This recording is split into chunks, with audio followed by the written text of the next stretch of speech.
the FAA's teleconference, which even the Commission agreed began by 9:20. Because we are told the person at the National Military Command Center in the Pentagon who was assigned to this teleconference found it worthless and hence didn't pay attention. This account, however, ignores Laura Brown's memo, which reported that the FAA had connected with both the Pentagon and NORAD, with which the FAA shared real-time information about all the flights of interest, including Flight 77. Her memo said, in other words, that the FAA had told the military about Flight 77 long before 9/24. Commissioner Benveniste commented on the significance of this statement at the hearing in which he read the memo into the record.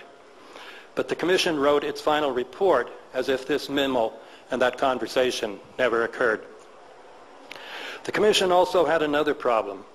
Fighters had clearly taken off from Langley Air Force Base at 9:30 that morning.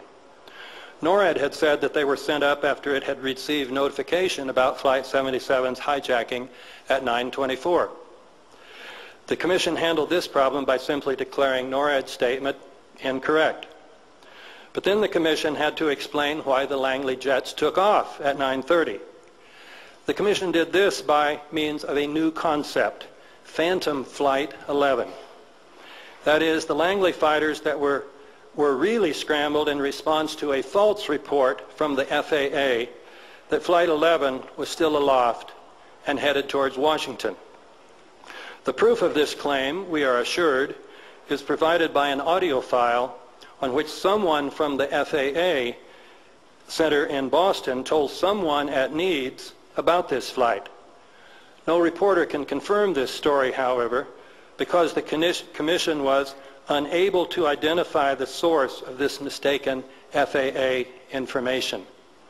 But the Commission failed to explain why, given the sophisticated voice identification techniques now available, it could not identify the two individuals on this audio file.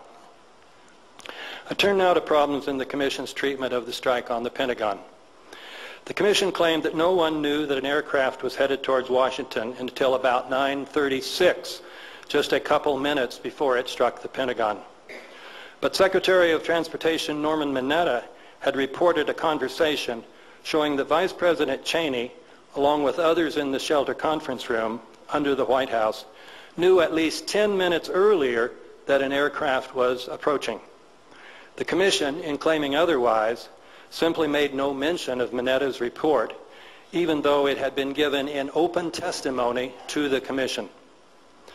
The Commission also failed to deal with many problems in the claim that the aircraft that hit the Pentagon was Flight 77 under the control of Hani Hanjour. For example, the aircraft, in order to hit the West Wing, reportedly executed a downward spiral that would have been difficult for an accomplished pilot. And yet Hanjour was known as a terrible pilot.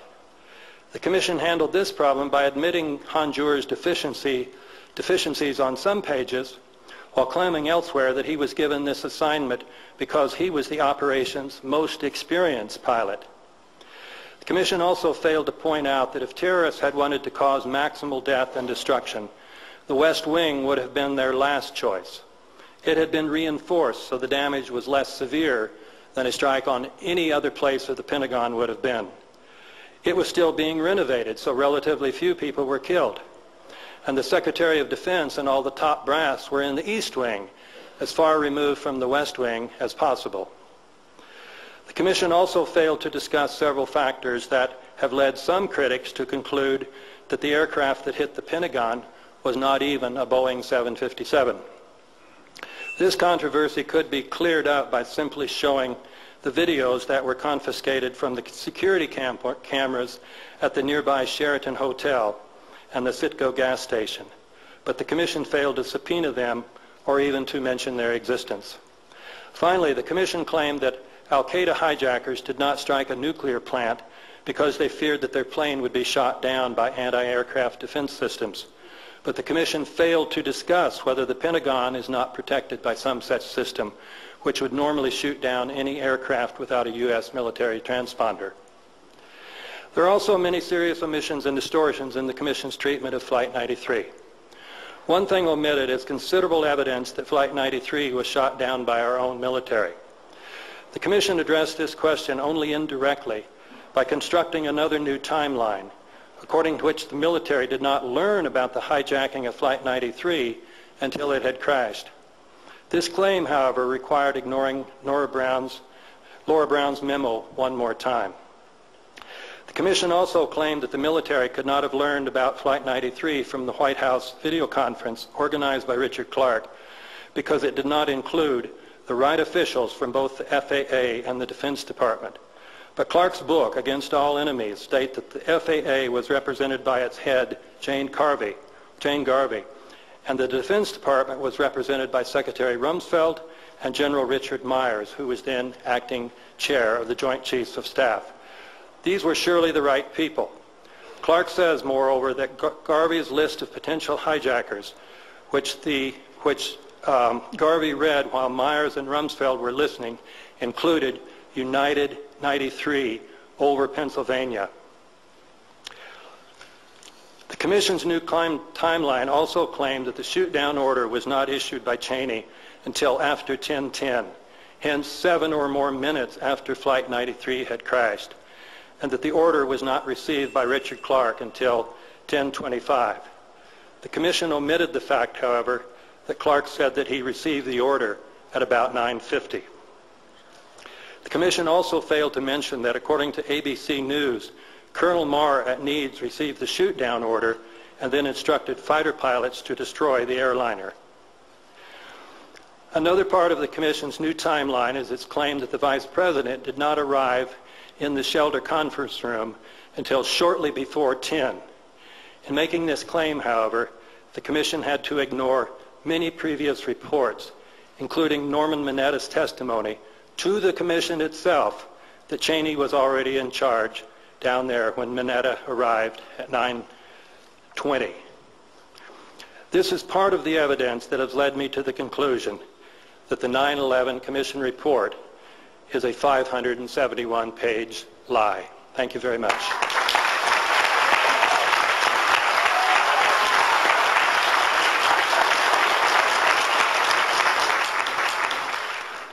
Well, thank you, Professor Griffin. My question's very short. I think your research speaks for itself abundantly. My only question is, in your opinion, what should be done with these people who are obviously engaged in a criminal act? And I have to point out that there's people in the mafia who are serving long federal prison sentences on for crimes that had much less evidence and were far more circumstantial than what I think you've discovered in your research. So here we have the same bunch, the Bush gang, that was responsible for Iran-Contra and the subsets of BCCI and the SNL scandals, the same group that stole the 2000 election in Florida, and post 9/11, the same group that took this nation to war based on lies and now have participated in population decimation in New Orleans, Louisiana, and Mississippi. Based on that, what do you think? Should RICO come into play, the Racketeer Influence Corrupt Organizations Act, at the very least, and at the very most, charging these people with what my gut feeling is that they committed treason against the United States of America?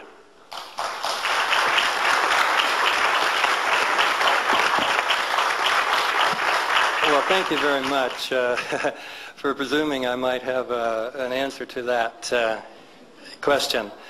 But there is an answer, where we can start anyway. It's for our Congress and our press to start doing its job. And so we can hope that what's going on in this room today is a start. And obviously, if anything is ultimately to be done, you have to have a prosecutor who has subpoena authority, the authority to offer lowerlings a deal in order to name the ones at the top. you have to put people under lie detector tests. In other words, you have to treat 9/11 like what it was, like a crime. I guess I'm interested in how you answer people who say that if there was widespread U.S. government support for this, there would have had to be so many people involved, in the hundreds perhaps, that the overweening fear would be that there would be one honest American among them to blow the whistle, or at least to scream that a crime had been committed ex post facto. Could you tell me how you answer such critics? Well, I think there are many layers of answers.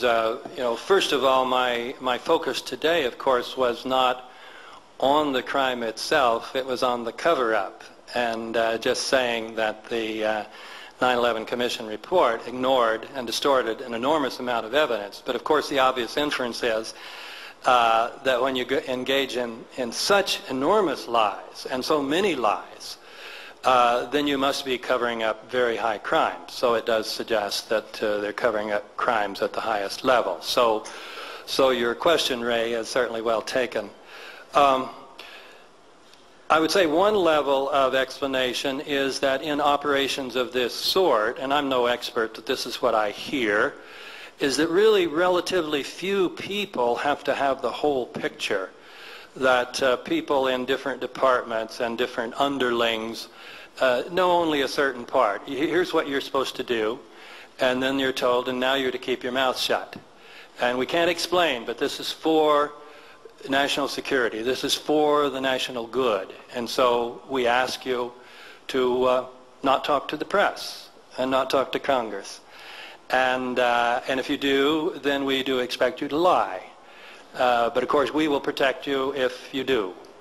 But then if you don't, if you go beyond the bounds, there's going to be some nut who's going to be very upset with you. And I'm just not sure, Joe, that we can protect your wife and kids. So do you think if you were Joe, you would go forward, particularly when there's nobody at the national level saying, please come forward, tell us what you know. And the press is not asking you, please come forward, tell us what you know. No, anybody who speaks up is ridiculed by the press as engaging in, outlandish conspiracy theories and so on.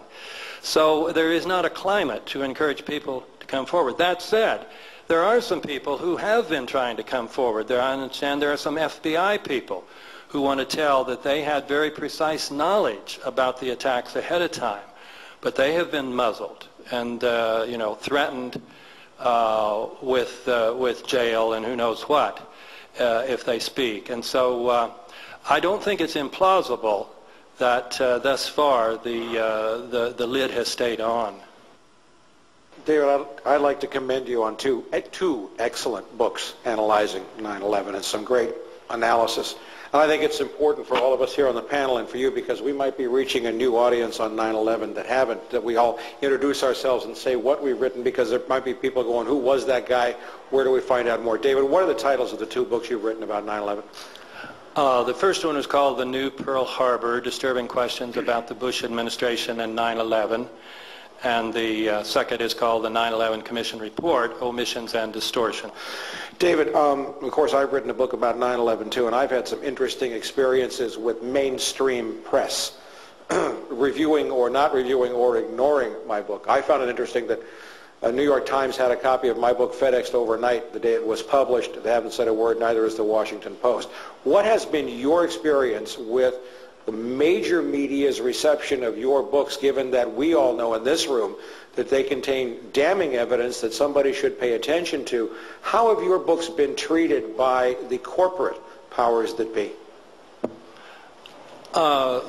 They've been ignored entirely, almost entirely. Now in England, the first book did get a 3-page spread complete with photos of the World Trade Center and all that.